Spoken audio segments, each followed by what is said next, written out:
بله گلک سپاس که عزیز جان هلبسات براستی جی امبرن سال 1988 وی کارسات و بابلاتا مزن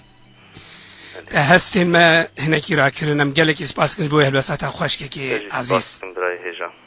بله که عزیز اب هلبست تا کنگی نویسی بو گلو ده هستین وان روژین کارسات آن پشتره تا نویسی تا کنگی نویسی راستی هلبست بری 6 ساله نویساندیه لوی دما پیشی گاوا گو کارسات حلب چاچه بو بله راست هستی مروبا توالقيا و كسي ما ملتي كرد يعني قال لك اشياء دبقوا نهر يعني دم روكار هالبستي بنفسينا لي مني بس عندبون لنب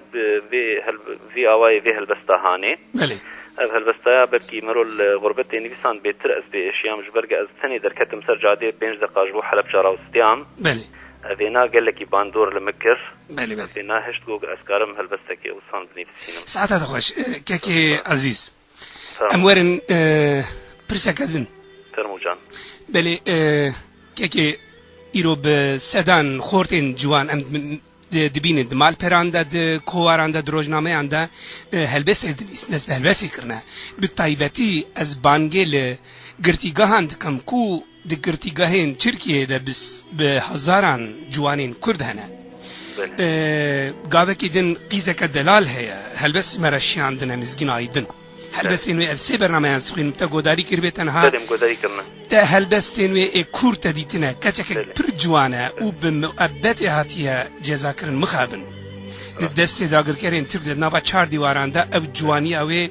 تیک دچه مخابن ام گلکی خمگین بویه که کو اف داگر کر جوانین مین حفقاسی برهمدار حفقاسی ام ببیجن ببهره اخسنا نوا 4 دیواران لی مخابن بان گاتوی چی بیجوان جوانین وی رنگی را کوب کردی بنویسن تنویسن او این کو دیل دست ترکینه این کو کردن لی میجی ترکن تو چی جوارت تو خوازه چی ببیجی تو وان چاوا بخواندی کردی بکی فرمو والله از دستبکی از کسی گو گرتینه از گلکی سلاوی خواه لوان دشینم و از هیوی دکم آزادی جوان را تبقى ملتي ما تفقرتي راستي نتني وانا قرتيني لي اي وانا د 4 دیوار دنه اما ام قرتيه برداينه يعني ادي راسته ام برخدان وان از يعني تشتكي برهجاد بينم وبدستي خوش دين دستي وان قال لك كيف مش هلبستي مسكينتين وقال لك اسلافي خوش لوان دكم وش هيفي دكم جي جو زوب بين بردان یا دواف خورت و کچه می گوگ نهدنی بسیننجی از هیوی دکم گوگ بری وان کردایتی به هلبسته جی گلک از حز دکم گوگ زمان کردی بیگ بینن جبرگ زمان کردی او ناسنامه ملتی کرده هگر تا زمان ملتی کرد را کرتا ملتک را کر و هگر تا زمان کندا کرتا ملتک کندا کر از هیوی دکم گوگ خورت ما تف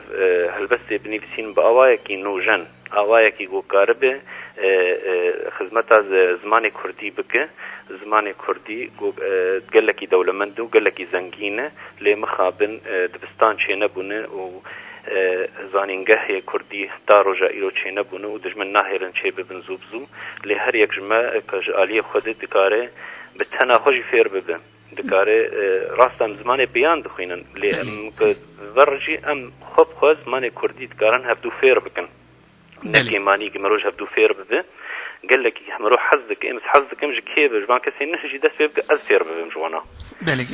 تبي انا هبدو فير بكن تبي مش هبدو فير ببن بالك عزيز قال لك سباس جبو بعد نيتنيته كرتشتكي داوي هبتوش مره ببيجي ام درباسي بشا جهدار عم ببن ديسه هلبسك مسكينات دلال و یک جیا سینان سود پاک هر دو جی گرتیگه ترکیه ده دیل دست داگر کرانه از هلبست همان بخوین از گلک سپاسیا ودکن داویه ده و سپاسیا همی کسی گهدار دکن ایگو انا الما گهداری دکن و دیسه جی سلاف جمسکین رو و جهوالی وی رو هچی کسی گو برخودانی بزندان نندکه گلک سپاس ترجی کوت تولي برنامه مبوی و تدیتنین خود مرا پار بکرین به گهدارین مرا گلک سپاس دم باش